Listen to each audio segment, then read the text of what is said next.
नमस्कार जय जगन्नाथ दर्शक बंधु शुभ सकाळ मु लिपुन आपण मानकु स्वागत करूछि लिपुन ओडिया न्यूज को। आज हेउछि 2 तारिख जून मास रविवार। आज मु आपण पाखकु ओडिशा तथा देश विदेशर 25 टी बछा बछा गुरुत्वपूर्ण खबर नेई कर आसीछि। जे खबर गुड़िक आपण माने जानिबा निहाती जरूरी, सेथि पई भिडियोटी को शेष पर्यंत देखंतु। ता सहित आपण ए भिडियोटी को केउ जिल्लार देखुछंती आमकु कमेंट माध्यम रे जणातु। तेबे आम चैनल रे नुवा कर आसीथिले दया करी भिडियोटी गोटे लाइक करी चैनल टी को एबे ही सब्सक्राइब कर दियंतु। पाखरे आसुथिबा बेल आइकन को प्रेस कर रखंतु, जहा फल रे एभली गुरुत्वपूर्ण खबर आसिले आपण सर्वप्रथमे नोटिफिकेशन जरिया रे पाई परिबे। तेबे देरी न करी चलंतु आजिर खबर उपरे नजर पकाइबा। आजिर प्रथम खबर, निर्वाचन फलाफल पूर्वरु अमित शाह कले बड़ घोषणा। लोकसभा निर्वाचन 2024 रो फलाफल घोषणा हेबा पूर्वरु केंद्र स्वराष्ट्र मंत्री अमित शाह एक बड़ दाबी करिसंती। एक साक्षात्कार रे से कहिसंती जे वर्तमान किछि भूल हेबो नाही। अमित शाह को अनुसार निर्वाचन रो 5टी पर्याय रे आमे सरकार गठन प्रक्रिया शेष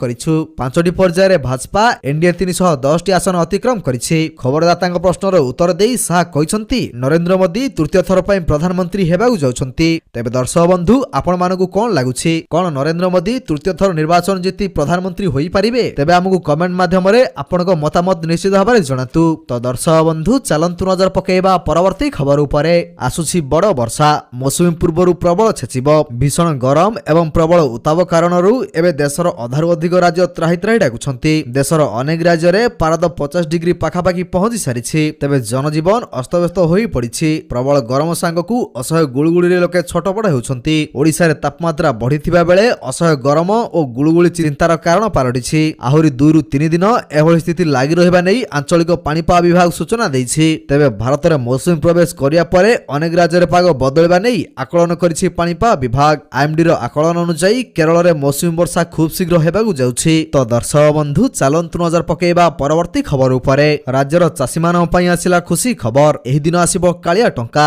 राज्यर चाषींकु आर्थिक सहायता जोगाइबा पई ओडिसा रे कालिया योजना प्रचलित हेउछि। एही योजना अधीन रे राज्यर कृषक एवं कृषि श्रमिक परिवार रो पिला माननकु उत्तम अध्ययन पई शिक्षा ऋण मध्ये दिया जाउछि। एही परी एही योजना ओडिसा रो कृषक परिवार माननकु सेमानकर आर्थिक चिंता दूर करी सेमानकर जीवन शैली रे उन्नति आनिबारे सहायता करे। सरकारक पक्षरु आरंभ करा जायतिबा कालिया योजनार परवर्ती किस्ती आज चाषी अकाउंट को जीव।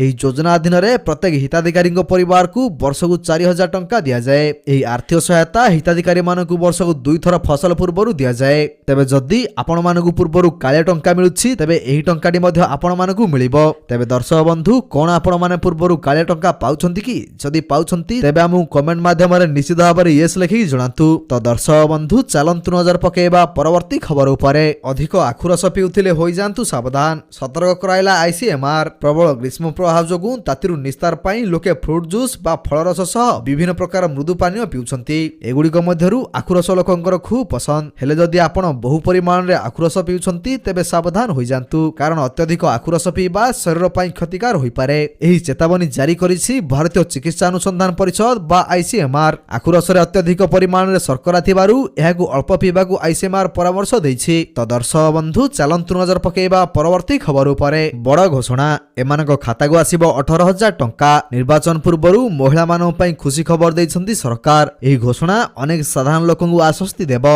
आज्ञा हां, महिलांकु मासिक 18000 टंका देबाकू घोषणा करिसंती राज्य सरकार। किभली एही टंका आपनक अकाउंट को आसीबो जानिबाकू देखंतु संपूर्ण खबर। तेबे एही योजना अनुसार महिलांक बैंक अकाउंट रे पूर्वरु ही टंका जमा करा जिबा नै घोषणा करा जायतिला। तेबे कोनोसे एक प्रशासनिक त्रुटि जोगु एही टंका जमा होई पारि नथिला। एही कारणरु टंका रिलीज होई नथिला। किंतु वर्तमान एही विषय उपरे एक बड़ अपडेट आसीछि। तेनु जेउ मानकु टंका मिली नाही सेमान पई एहा निश्चित भाबरे खुशी खबर। एक सप्ताह मध्ये रे टंका बैंक अकाउंट रे जमा हेबो, जेउथिरे 18000 टंका रु 18750 टंका पर्यंत महिला माने पाई परिबे। तो दर्शक बंधु चलंतु नजर पकेइबा परवर्ती खबर उपरे। निर्वाचन परे चाषींकु मिलिबो एसबु फायदा, घोषणा कले राज्य सरकार। चाषी मानकु मिलिबो सबुठु बड़ सुजोग। चलित निर्वाचन रे शासक दलर सरकार गठन हेले चाषी मानकु मिलिबो अनेक फायदा। एने राज्य सरकार घोषणा करिसंती। ओडिसार मुख्यमंत्री नवीन पटनायक घोषणा करिसंती जे चाषी माने सेमानकर झियो बाहागर करिबा समय रे राज्य सरकारक पक्षरु सेमानकु विवाहर निमंते 25000 टंका पर्यंत सहायता राशि जोगाई दिया जिवो।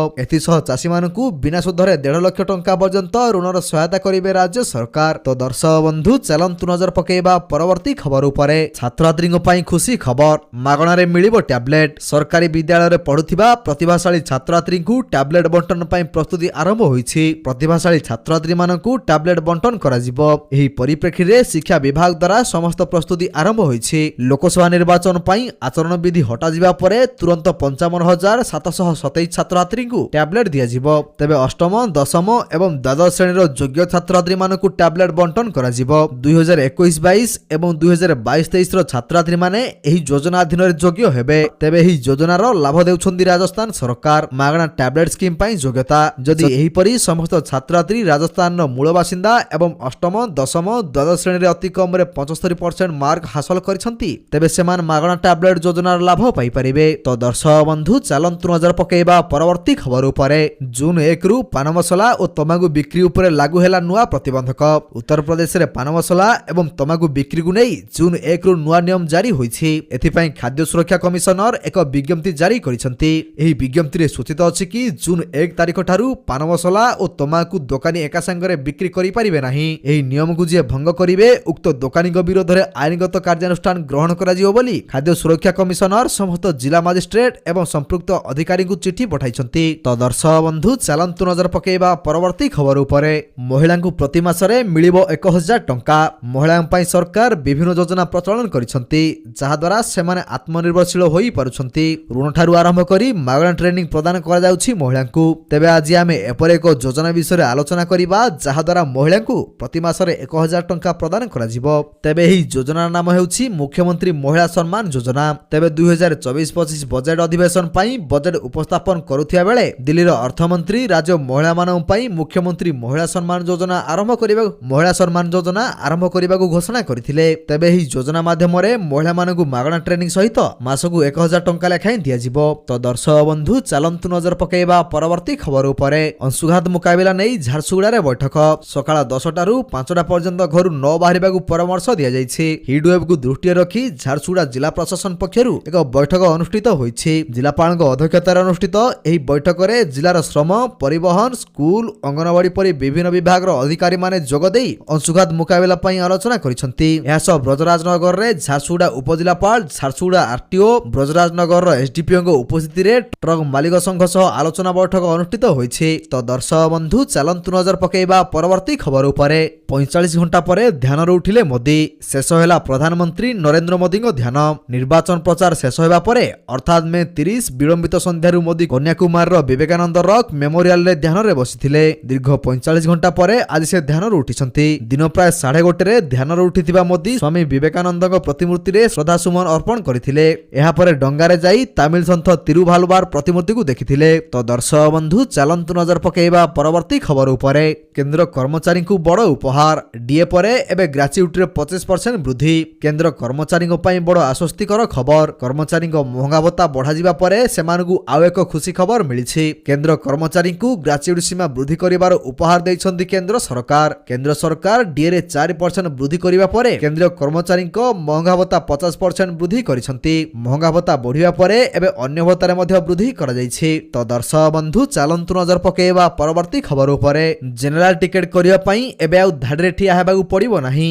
ଘରେ ବସି ଏମିତି କରନ୍ତୁ ବୁକ୍। ରେଲୱେର ଜେନେରାଲ କୋଚ୍ରେ ଯାତ୍ରା କରୁଥିବା ଯାତ୍ରୀଙ୍କ ପାଇଁ ଏକ ଭଲ ଖବର। ଏବେ ଜେନେରାଲ କୋଚ୍ରେ ଟିକେଟ କିଣିବାକୁ ଆପଣଙ୍କୁ ଆଉ ଷ୍ଟେସନରେ ଲାଇନରେ ଠିଆ ହେବାକୁ ପଡ଼ିବ ନାହିଁ। ରେଲୱେ ଜେନେରାଲ କୋଚ୍ରେ ଯାତ୍ରା କରୁଥିବା ଯାତ୍ରୀଙ୍କୁ ସହଜ ଟିକେଟ ସୁବିଧା ପ୍ରଦାନ କରିବାକୁ ୟୁଟିଏସ୍ ଅନ୍ ମୋବାଇଲ ଆପ୍ରେ ପ୍ରମୁଖ ପରିବର୍ତ୍ତନ କରିଛି। ଯାହା ଅନୁସାରେ ଏବେ ଯାତ୍ରୀ କୌଣସି ବି ସ୍ଥାନରେ ଥାଇ ଜେନେରାଲ କୋଚ୍ରେ ଟିକେଟ ବୁକ୍ କରିପାରିବେ। ତ ଦର୍ଶକ ବନ୍ଧୁ, ଚାଲନ୍ତୁ ନଜର ପକାଇବା ପରବର୍ତ୍ତୀ ଖବର ଉପରେ। ପୁନେ ପର୍ସ ଦୁର୍ଘଟଣା। ନାବାଳଙ୍କ ସାଙ୍ଗ ମାନିଲେ ସତ।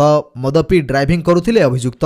ଚର୍ଚ୍ଚିତ ପୁନେ ପର୍ସ କାର ଦୁର୍ଘଟଣା ମାମଲାରେ ପୁଲିସକୁ ମିଳିଛି ଆଉ ଏକ ପ୍ରମାଣ। କାରରେ ଥିବା ଅଭିଯୁକ୍ତ ନାବାଳକର ସାଙ୍ଗମାନେ ପୁଲିସ ଆଗରେ ସତ ମାନିଛନ୍ତି। ଦୁର୍ଘଟଣା ସମୟରେ ଅଭିଯୁକ୍ତ ଡ୍ରାଇଭର ମଦ ପିଇ ଗାଡ଼ି ଚାଳନା କରୁଥିବା ସେମାନେ ପୁଲିସକୁ କହିଛନ୍ତି। ପୁଲିସ କହିଛି ଯେ ମେ 18 ଶନିବାର ବିଳମ୍ବିତ ରାତିରେ ପୁନେରେ କଲ୍ୟାଣନଗରରେ ଘଟିଥିବା ପୋର୍ସ କାର ଦୁର୍ଘଟଣା ସମୟରେ ଗାଡ଼ି ଭିତରେ ନାବାଳଙ୍କର 2 ଜଣ ସାଙ୍ଗ ଥିଲେ। ତ ଦର୍ଶକ ବନ୍ଧୁ, ଚାଲନ୍ତୁ ନଜର ପକାଇବା ପରବର୍ତ୍ତୀ ଖବର ଉପରେ। ଚାରିଧାମ ଯାତ୍ରାରେ 67 ଶ୍ରଦ୍ଧାଳୁଙ୍କ ମୃତ୍ୟୁ। ହୃଦଘାତରେ ଯାଇଛି ଏକାଧିକ ଜୀବନ। ଉତ୍ତରାଖଣ୍ଡରେ ପ୍ରସିଦ୍ଧ ଚାରିଧାମ ଯାତ୍ରା ଗତ 10 ତାରିଖରୁ ଆରମ୍ଭ ହୋଇଯାଇଥିଲା ବେଳେ ଏପର୍ଯ୍ୟନ୍ତ 67 ଜଣଙ୍କ ମୃତ୍ୟୁ ଘଟିଲାଣି, ଯାହାକୁ ନେଇ ରାଜ୍ୟ ସ୍ୱାସ୍ଥ୍ୟ ବିଭାଗ ଘୋର ଉଦ୍ବେଗ ପ୍ରକାଶ କରିଛି। ମିଳିଥିବା ସୂଚନା ଅନୁସାରେ ମେ 10 ତାରିଖରୁ 28 ତାରିଖ ମଧ୍ୟରେ ଏହି ମୃତ୍ୟୁ ଘଟିଛି। ଅଧିକାଂଶ ମୃତ୍ୟୁ ହୃଦଘାତ ଜନିତ ବୋଲି ଜଣାପଡ଼ିଛି। ତ ଦର୍ଶକ ବନ୍ଧୁ, ଚାଲନ୍ତୁ ନଜର ପକାଇବା ପରବର୍ତ୍ତୀ ଖବର ଉପରେ। ବର୍ନାର୍ଡ ଆର୍ନଲ୍ଡଙ୍କୁ ପଛରେ ପକାଇ ବିଶ୍ୱର 1 ନମ୍ବର ଧନୀ ଏଲନ୍ ମସ୍କ। ସ୍ପେସ୍ ଏକ୍ସ ଏବଂ ଟେସ୍ଲାର ମାଲିକ ଏଲନ୍ ମସ୍କ ପୁଣି ଥରେ ବିଶ୍ୱର 1 ନମ୍ବର ଧନୀ ମୁକୁଟ ପିନ୍ଧିଛନ୍ତି। ସେ ଫ୍ରାନ୍ସ ସରପତି ତଥା ଲୁଇବିତା ମାଇଟ୍ ହେଲେସି ସିଓ ବର୍ନାର୍ଡ ଆର୍ନୋଲ୍ଡଙ୍କୁ ପଛରେ ପକାଇ ଏହି ସ୍ଥାନ ହାସଲ କରିଛନ୍ତି। ଆର୍ଟିଫିସିଆଲ ଇଣ୍ଟେଲିଜେନ୍ସ ଷ୍ଟାର୍ଟଅପ୍ ଏକ୍ସାଇ ଯୋଗୁଁ ତାଙ୍କ ସମ୍ପତ୍ତି ବୃଦ୍ଧି ହୋଇଛି। ତ ଦର୍ଶକ ବନ୍ଧୁ ଚାଲନ୍ତୁ ନଜର ପକାଇବା ପରବର୍ତ୍ତୀ ଖବର ଉପରେ। ବନ୍ଧା ପଡ଼ିଥିବା ସୁନା ବ୍ରିଟେନରୁ ଆଣିଲା ଭାରତ। 100 ଟନ୍ ଫେରି ପାଇଲା ଭାରତୀୟ ରିଜର୍ଭ ବ୍ୟାଙ୍କ। ବ୍ରିଟେନରୁ ଭାରତ ଫେରିଲା 100 ଟନ୍ ସୁନା। ଭାରତୀୟ ରିଜର୍ଭ ବ୍ୟାଙ୍କ ବିଦେଶରେ ବନ୍ଧକ ରଖିଥିବା 100 ଟନ୍ ସୁନାକୁ ଏବେ ନିଜ ଦେଶକୁ ଫେରାଇ ଆଣିଛି। ଜାତୀୟ ଗଣମାଧ୍ୟମର ରିପୋର୍ଟ ମୁତାବକ ଆଗାମୀ ଦିନରେ ବିଦେଶରେ ବନ୍ଧକ ପଡ଼ିଥିବା ଆହୁରି ସୁନାକୁ ମଧ୍ୟ ଦେଶକୁ ଫେରାଇ ଅଣାଯିବ। ତେବେ 1991 ମସିହାରେ ବନ୍ଧକ ରଖାଯାଇଥିବା ଏହି ସୁନାକୁ ଏବେ ଆରବିଆଇ ଷ୍ଟକରେ ସାମିଲ କରାଯାଇଛି। ତ ଦର୍ଶକ ବନ୍ଧୁ ଚାଲନ୍ତୁ ନଜର ପକାଇବା ପରବର୍ତ୍ତୀ ଖବର ଉପରେ। ଦିଲ୍ଲୀରେ 52 ଟପିଛି। ନାଗପୁରରେ ଏବେ 56 ଡିଗ୍ରୀ। ତାତିରେ ମଲେଣି 54। 2 ଦିନ ତଳେ ଦେଶରେ ଦିଲ୍ଲୀ ସବୁଠୁ ଉତ୍ତପ୍ତ ସହର ଥିଲା। ଆଉ ଆଜି ନାଗପୁର ରହିଛି। ଦିଲ୍ଲୀରେ 52 ଡିଗ୍ରୀ ଥିବା ବେଳେ ଘରୁ ବାହାରିବାକୁ ଲୋକେ ଡରୁଥିଲେ। ରାସ୍ତାଘାଟ ଜନଶୂନ୍ୟ ହୋଇପଡୁଥିଲା। ଏବେ ନାଗପୁରରେ 56 ଡିଗ୍ରୀ ଛୁଇଁଲାଣି। ତେବେ ଅନୁମାନ କରନ୍ତୁ ଏଠାରେ ଲୋକଙ୍କ ଅବସ୍ଥା କେମିତି ଥିବ। ତେବେ 56 ଡିଗ୍ରୀ ସହ ନାଗପୁର ଦେଶର ସବୁଠୁ ଉତ୍ତପ୍ତ ସହର ବୋଲି ରେକର୍ଡ କରାଯାଇଛି। ତ ଦର୍ଶକ ବନ୍ଧୁ ଚାଲନ୍ତୁ ନଜର ପକାଇବା ପରବର୍ତ୍ତୀ ଖବର ଉପରେ। ତ ଦର୍ଶକ ବନ୍ଧୁ ପ୍ରତ୍ୟେକ ଦିନ ଏହିପରି ସକାଳର ଗୁରୁତ୍ୱପୂର୍ଣ୍ଣ ଖବର ଗୁଡ଼ିକ ଦେଖିବା ପାଇଁ ଆମ ଚ୍ୟାନେଲକୁ ସବସ୍କ୍ରାଇବ କରିଦିଅନ୍ତୁ। କାହିଁକିନା ପ୍ରତ୍ୟେକ ଦିନର ଏହିପରି ବଛା ବଛା ଖବର ଗୁଡ଼ିଏ ଆମେ ଆପଣମାନଙ୍କ ପାଇଁ ନେଇକରି ଆସୁଛୁ, ଯାହାର ଅପଡେଟ୍ ଆପଣମାନେ ଆମ ଚ୍ୟାନେଲ ମାଧ୍ୟମରେ ପାଇପାରିବେ। ତେଣୁ ଚ୍ୟାନେଲକୁ ସବସ୍କ୍ରାଇବ କରି ବେଲ୍ ଆଇକନକୁ ପ୍ରେସ୍ କରିବା ପାଇଁ ଜମାରୁ ଭୁଲନ୍ତୁ ନାହିଁ। ଭିଡ଼ିଓଟିକୁ ଶେଷ ପର୍ଯ୍ୟନ୍ତ ଦେଖୁଥିବାରୁ ଆପଣଙ୍କୁ ବହୁତ ବହୁତ ଧନ୍ୟବାଦ। ଜୟ ଜଗନ୍ନାଥ।